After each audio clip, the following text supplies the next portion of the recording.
Hi guys, welcome back. Most of us already know that EEOC has record backlogs. What some of you may not know is that Congress is threatening to cut their funding if EEOC doesn't reduce those backlogs. Now, as much as I'd like to see EEOC reduce the backlogs and get us through the system faster, I don't understand how cutting their funding is going to solve the problem. To me, it seems pretty clear that reducing EEOC's budget just means they'll have fewer resources to help us. That's likely to make things worse, not better. And frankly, I suspect that's what Congress is up to, trying to help rig the game for employers even more than it already is. Either way, EEOC still has to deal with the threats, and the way they've chosen to do that is by closing more of our claims without investigating them.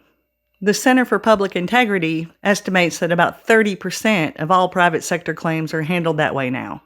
I've talked to a lot of you who are in that 30%, and I know you're worried. So this week, I did a little research on your situation. The first thing I want to say is don't waste your energy getting worked up over the fact that EEOC closed your case prematurely. I know that's easier said than done. But the sad reality is that EEOC was designed to be an obstacle between us and suing our employers. The whole EEO process is a built-in delay that benefits employers way more than it benefits us. It gives them a lot of extra time to do things like create pretext, tamper with evidence, pressure witnesses, and generally get their story straight. By not investigating your claim, EEOC is essentially giving you a pass to go directly to court, where your case can get resolved once and for all. That could be a really good thing, although it probably doesn't feel that way. As a federal sector worker, I can definitely see the value in being able to go directly to court. We feds are required to totally exhaust the EEOC process before we get our right to sue. Exhausting that process took almost 6 years for me. And at the end of that, the process wasn't the only thing that was exhausted. Luckily, at the end of my 6 years, I won, and NASA agreed to pay what EEOC ordered them to. So I didn't have to go to federal court, which is great, because if I had, I'd probably still be fighting today. This week, I learned that in the private sector, EEOC decides which cases they'll investigate based on their priority case handling procedures. I put some links to information about them in the description. If you're thinking about filing a claim, I suggest looking them over before you file so you can set your claim up better to achieve your personal goals. Under these procedures, cases are sorted into 3 categories: A, B, C. A cases are strong cases where discrimination seems likely. The A classification can also be given to cases that involve EEOC's hot issues, repeat offender employers, or disparate impact cases that could affect more workers than just us.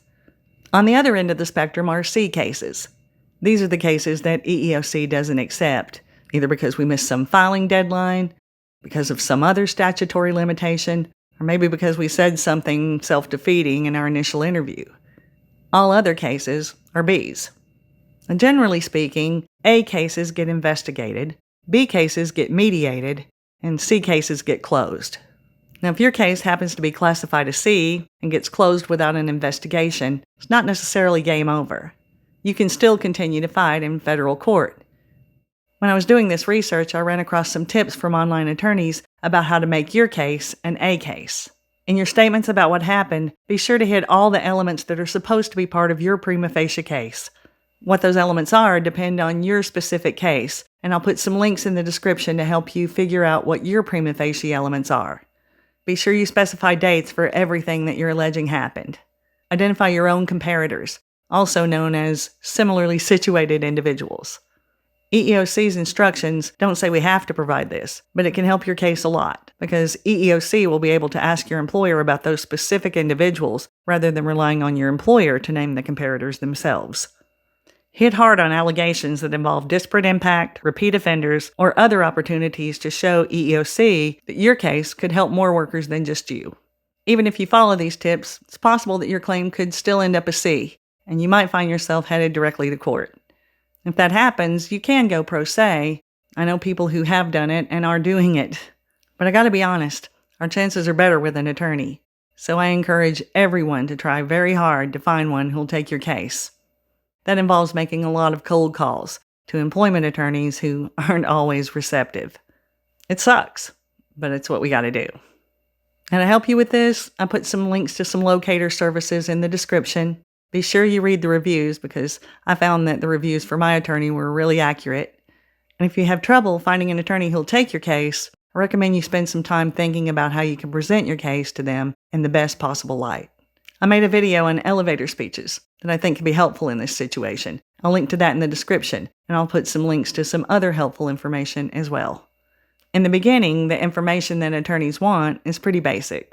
Our name, our employer, how long we worked there, what our position was, briefly what our allegations are and how we were harmed, the dates all those things happened, the reasons our employer gave for doing what they did, and where we are in the EEOC process and what our next deadline is.